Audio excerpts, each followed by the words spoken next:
ඔබ දන්නවාද? 2026 වසරේ ලෝකයේ වැඩියෙන්ම ජනප්‍රිය වෙමින් පවතින වෙල්නස් ඩෙස්ටිනේෂන් ලෙස ශ්‍රී ලංකාව අංක 1ට පත් වී තිබෙන බව. මෙය ප්‍රකාශයට පත් කර තිබෙන්නේ bookretreats.com විසින් නිකුත් කළ State of Retreats 2026 වාර්තාවට අනුවයි.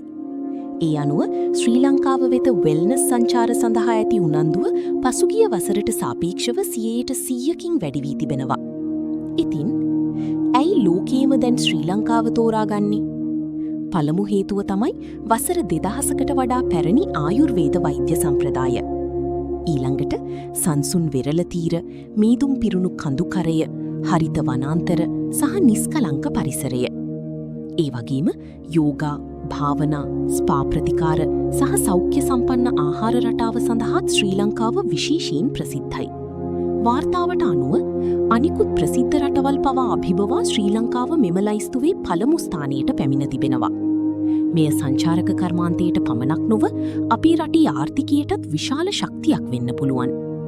ලෝකයේ ශ්‍රී ලංකාව දකින්නේ සුන්දර සංචාරක ගමනාන්තයක් විතරක් නෙවෙයි, ශරීරයත් මනසත් සුවපත් කරගන්න පුළුවන් රටක් ලෙසයි. ඉතින් ඒ වගේ රටක උපදින්න ලැබීම අපට කොතරම් භාග්‍යයක්ද?